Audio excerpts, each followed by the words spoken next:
Ah, c'est bon. Hervé Kempf n'est pas là. Hervé Kempf n'est pas là. Hervé Kempf est dans l'ascenseur. Moi, je suis là. Juan est là, voilà. Donc ça, on a encore jamais fait. Donc on attend que l'invité arrive Voilà. pour l'autre invité, hein, votre duo. Il y a Tommy en régie. Alors ça, c'est extraordinaire. Et il y a Robin en couverture de l'autre côté de la frontière, car figurez-vous que Robin, qui est, comment dirais-je, technicien chez nous, enfin être techno, homme à tout faire, il est belge. Comme vous, Juan. Ah, c'est formidable, ça. Je vais me sentir un petit peu comme à la maison. Mais vous êtes à la maison. Mais merci. Kempf, il est à la maison aussi. Il prend son temps ou quoi? Ça lui arrive souvent d'être en retard ou comment? Non, Je vais voir dans c'est le la couloir. première fois. Ah merde. Bougez pas.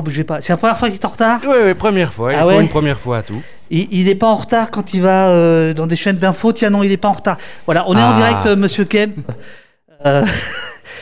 Ah la vache, monsieur Kempf. De la télévision, allô, bonjour, j'arrive. Attention. Je cours, Salut, je pose Hervé. mon vélo, je laisse ma trottinette et je retrouve mon camarade Juan et David sans lequel personne n'est Et possible. Tommy. Et bonjour. Voilà. Salut Tommy. Vas-y, voilà. vas-y, installe-toi, voilà. Ça, Voilà. c'est une arrivée magnifique. Bravo. C'est une arrivée en fanfare. Ah ben oui, non seulement je tourne, mais c'est en direct. Alors, prends ton temps. Non, mais ça m'a amusé, ce côté Michel Drucker. Ce matin, il y avait Didier Vampas qui était là avec un chien et avec son petit chien. Et là, ça faisait vraiment Michel Drucker. C'était assez dingue. Entrez, messieurs. J'espère que tout va bien. Salut Hervé. Ça va et toi? Ah oui, bonjour, oui, faut parler dans le micro. Alors voilà, il faut parler dans le micro. Est-ce que tout va bien, Tommy? Tout va bien. Petite précision à Eurial, je n'ai pas la régie. Donc s'il y a des messages, il faut me les envoyer directement dans le chat. Et là. À chaque fois, je vais t'appeler Raphaël. Hervé, tu as ici le chat. Tu commences à être un petit peu habitué, puisqu'on a déjà fait 2-3 bricoles ensemble. C'est-à-dire que les gens qui nous regardent interviennent. Vous somme de répondre à leurs questions. Voilà. Alors, je vois pas très bien. Ah merde. Soutien à la Belgique, oui. Voilà. Vive la Belgique. Ah, vive la Belgique. Oui, absolument, vive la ouais. France, vive tout le monde, hein, après tout. Ouais. Oui. Merci. Pour comprendre, il faut raconter l'histoire de l'humanité, déclare Hervé Kempf, alors que Juan Mendes bondit. En une page, il est dingue. Après un passage par la dernière période glaciaire, nous voilà arrivés à la révolution industrielle et le livre qui est ici, comment les riches... Ah, alors voilà, il faudra enlever comment dirais-je, le bouquin parce que on va égrener en fait. Hein.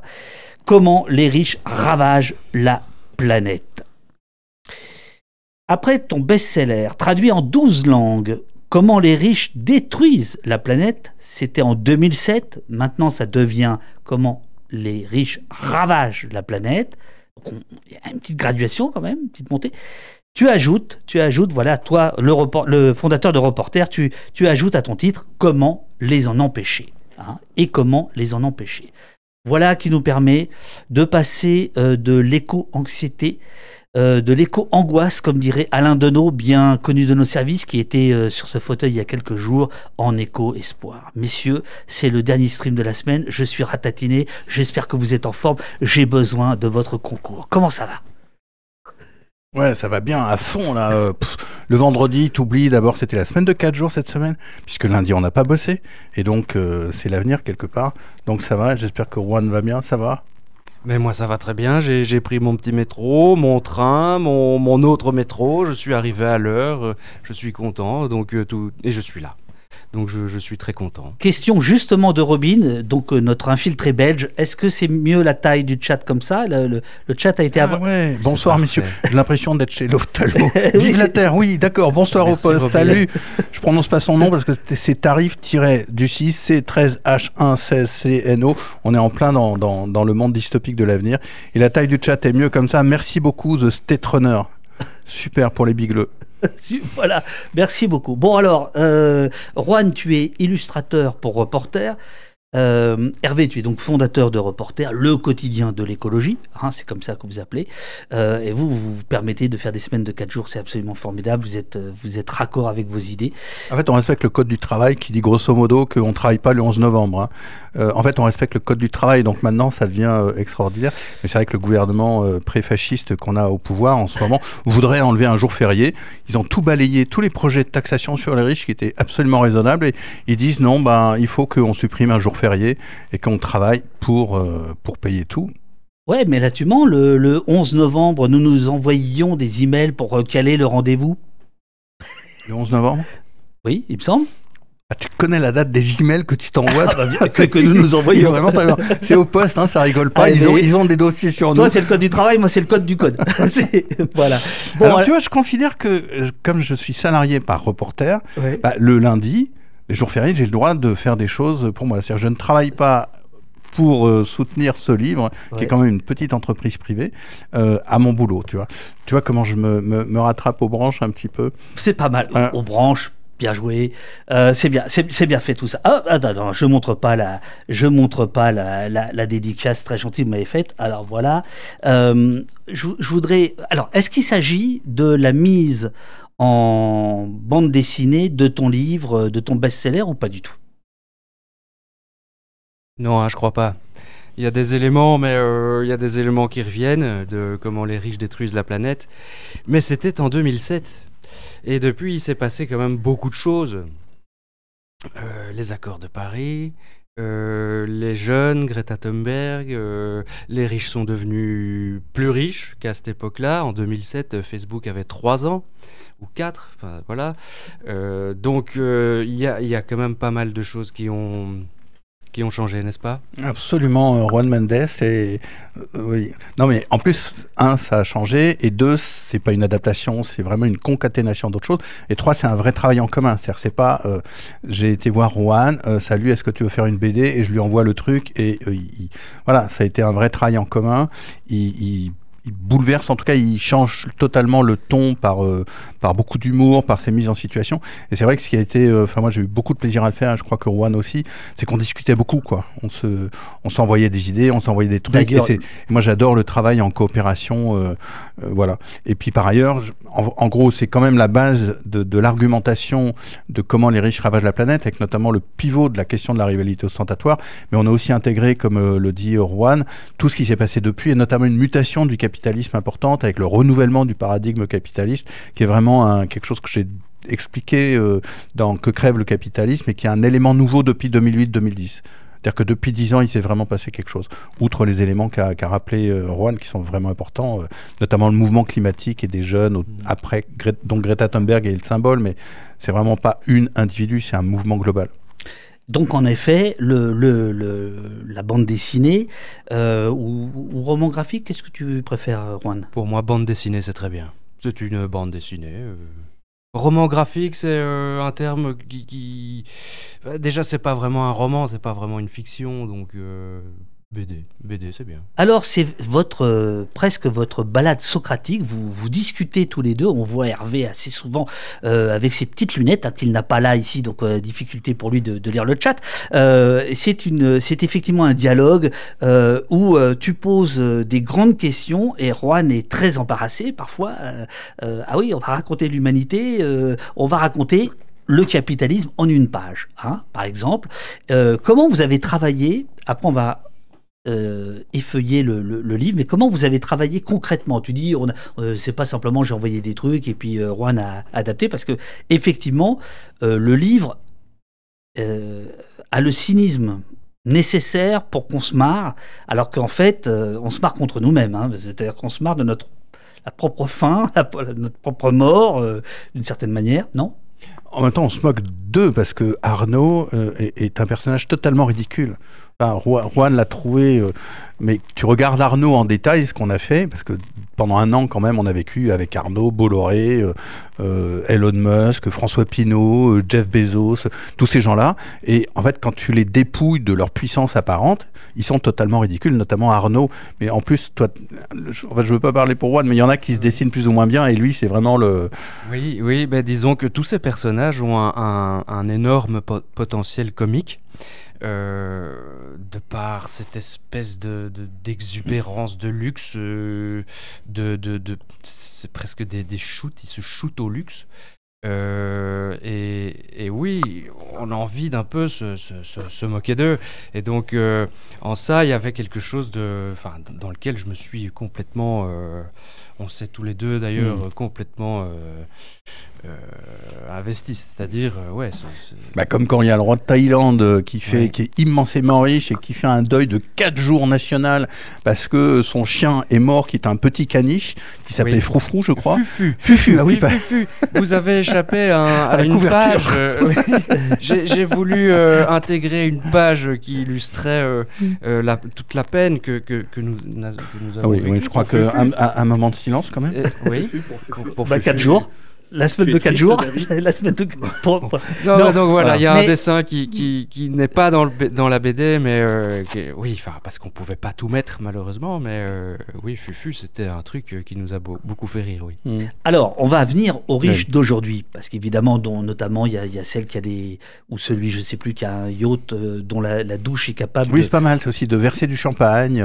Ça, c'est pas mal. C'est quand même, tu sens que là, ça vaut le coup de bosser, d'accumuler. Alors, c'est pas tellement des nouveaux riches, parce que ils sont quasiment toujours des héritiers. C'est-à-dire que la richesse, de plus en plus, se transmet, et on parle beaucoup de la richesse en termes de revenus.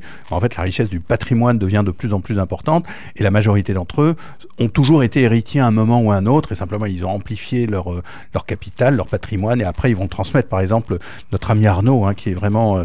c'est un peu notre tête à claque, mais vraiment, il est tellement amusant à dessiner et à ridiculiser. Enfin, non, il n'y a pas besoin de le ridiculiser, il l'est un petit peu lui-même, mais il transmet en ce moment la grande affaire de sa vie, et sa vie, il veut vraiment vivre jusqu'à 120 ans minimum, c'est une obsession chez lui, comme beaucoup de ses pères, c'est de distribuer l'argent entre ses fils et ses filles, de façon à ce que le capital se transmette et continue à se développer. Donc non, c'est les mêmes riches, et c'est ça qui est vachement inquiétant, en fait, c'est que tout le mythe de la start-up, de l'ascension sociale est très largement faussé, comme le montrent plein d'études d'économistes.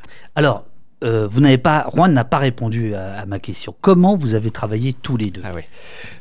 Comment on a travaillé? Eh bien, je vais essayer de faire court. C'est-à-dire que généralement, quand on commence un projet de bande dessinée, un scénariste a écrit son scénario, le fournit à son dessinateur, et il y a, si vous voulez, quelque chose d'un peu académique comme ça qui se fait. Là, c'est pas du tout comme ça qu'on a travaillé, c'est-à-dire qu'on a travaillé par séquence. Je soupçonne Hervé... Je pense qu'il avait une idée très très précise. Il y avait une trame quand même, on avait un plan assez... Voilà, c'était pas planche par planche. Il y avait une trame, mais disons qu'il y avait un fil rouge, je savais plus ou moins où on allait aller, mais je recevais les scènes par 3-4 pages par paquet comme ça, et donc on a un petit peu avancé de cette manière-là.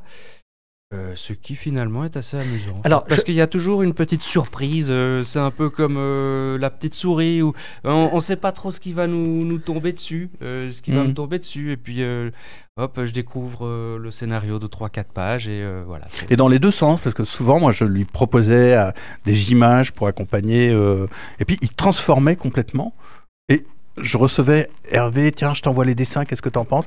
Et j'étais totalement bluffé parce que ça correspondait pas du tout à l'iconographie que je m'étais mis dans la tête pour avancer un truc, et lui changeait le truc. Puis on a eu quand même aussi des séances de travail en commun, soit à Paris, soit à Bruxelles. Oui. Et ça, c'est vraiment important quand même. On a besoin d'échanger, si tu veux, les courriels et les coups de téléphone, ça va, mais de temps en temps, enfin pour moi, c'était vachement précieux qu'on se voit, pas qu'on se cogne, mais qu'on se rugorise un peu, qu'on frictionne un peu les idées, et souvent il y a des choses qui sont sorties par cette rencontre. Cette petite caméra, je vous ai pas indiqué, j'ai oublié tout à l'heure, cette petite caméra, elle filme en fait le livre. Et donc par exemple, cette idée de baignoire, de robinet, pour expliquer la pollution, ça c'est une idée pour moi de BDiste. Illustrateur. Alors non. Eh ben voilà. J'étais sûr que je m'étais planté. Non. Là, pour le coup, l'image de la baignoire existait avant. Oui. Alors, J'ai Qui en trouvé est dans l'auteur? j'ai trouvé dans un article. Alors moi, je suis un fou de documentation, parce que je veux que tout soit fondé sur les faits. Tout Donc, est documenté à la tout est fin. documenté sérieusement. Enfin voilà, Oui. je suis un peu un maniaque du fait, mais c'est du journalisme en fait. Et donc je suis tombé dans un article un jour sur cette image de la baignoire. Donc j'ai cherché la source. C'était vraiment des scientifiques qui la posent. Et à partir de là, on l'a mis en voilà. C'est ça, et ce qu'on a essayé de faire, c'est surtout de la simplifier. Parce que si vous allez sur Internet et que vous cherchez cette image de la baignoire, vous en trouverez pas mal. Nous, ce qu'on a essayé de faire, c'est vraiment de simplifier, donc de simplifier les informations pour ne pas plomber le lecteur. Parce que je voulais vraiment rendre hommage à votre confrontation, coopération, parce que on en reçoit pas mal des BD avec des journalistes et souvent c'est bavard et on se dit le mec il avait peut-être pas besoin d'un dessinateur ou la fille avait pas besoin d'un dessinateur, alors que là je trouve qu'il y a vraiment un mariage de vos deux arts, de vos deux savoirs. Par exemple, illustré ici, où tout d'un coup, voilà, il y a ce supermarché, stop, on arrête, stop, voilà, je trouve que c'est vraiment, c'est de la BD en tant que telle, et c'est pas simplement parce que tu as fait l'effort de venir en train depuis Bruxelles que je dis ça, je le dis vraiment, parce que je trouve que c'est la force de cette BD, ce qui n'est pas le cas de toutes les BD du genre. Il y a une grosse production de romans graphiques, et j'imagine que vous avez regardé un peu ce qui se faisait ou pas, ou vous êtes posé la question. La vérité, c'est que moi, j'étais loin de l'univers de la BD. Enfin, j'avais ce projet depuis quelques années. Je l'avais lancé il y a 5 ans, puis ça n'a pas accroché, etc. Donc, et puis, ça m'a repris comme une démangeaison il y a 2 ans et demi, je sais plus. Et puis après, Rohan travaillait dans Reporter. Moi, j'aimais beaucoup son trait. On se connaissait quasiment pas, mais j'aimais beaucoup son trait. Et c'est venu comme une sorte d'évidence. Donc j'ai été le voir. Et puis tout s'est mis en place du côté de l'édition aussi. Voilà, on est parti là-dessus. Mais en fait, moi, j'avais très peu lu de BD. Donc du coup, j'ai fait à vrai dire, je connaissais quasiment pas toutes les règles d'écriture de BD, et toi pas beaucoup non plus en fait, enfin quand même beaucoup plus que moi, mais moi je connaissais pas toute cette idée de séquençage, de script, j'ai tout appris en fait. Et heureusement l'éditeur Thomas Ragon a été très bienveillant avec nous, puis il a tout de suite accroché quand on lui a donné les la maison de Seuil. Hein. Ouais, et Thomas Ragon est vraiment un éditeur, il était présent quand il fallait, quand on avait besoin de lui, parce qu'on se sentait un peu des bébés, tu vois, enfin moi je me sentais un bébé en BD, et quand il nous dit ça va. Et je me perds un peu dans tout ça, mais voilà, du coup j'ai beaucoup lu depuis, effectivement, et je peux te dire des coups de cœur formidables que j'ai eus, et puis du coup tu critiques chemin faisant. Par exemple, on voulait pas être trop long, donc on est 128 pages, ce qui est quand même assez contraignant d'une certaine manière, notamment sur la fin, mais enfin voilà, je veux pas non plus critiquer beaucoup de choses que j'ai lues, parce qu'il y a des choses merveilleuses, il y a des choses très très bien, mais effectivement, moi j'ai appris un truc, c'est qu'il faut une dynamique. Voilà. Qu'on cherchait, c'est qu'il y a une dynamique, de l'énergie, et qu'à chaque page, c'est très dur, la BD est plus difficile Bravo pour un écolo. Dynamique de l'énergie. Bah non, parce que l'énergie, c'est l'énergie humaine, c'est l'énergie de la tendresse, c'est l'énergie de... Non, il semble que j'emploie pas ces mots pour en rebond à toi. Voilà, il y a l'énergie humaine, et c'est pas l'énergie du nucléaire ou du pétrole. Mais et puis qu'aussi que ça aille, qu'on soit emporté et qu'on ait envie à chaque fois quasiment de tourner la page. Rohan, est-ce qu'il t'est arrivé de dire à Hervé, là c'est un peu long, la bulle elle va prendre trop de place, laisse-moi de la place, laisse-moi respirer, laisse mon énergie vitale s'exprimer, tu m'emmerdes avec ton texte. T'as fait ça ou pas? Alors, bah oui. Bien. Oui, ça m'est arrivé. C'est ça qui était intéressant avec ce projet, c'est que Hervé s'est pas pointé en disant « moi je sais et tu vas faire pour moi ». Comme ça pourrait arriver, je sais pas, mais là on était vraiment, voilà, moi je suis dessinateur, je suis un peu le spécialiste de la mise en scène, du dessin, etc. Hervé, c'est un peu le spécialiste de toutes ces questions d'écologie.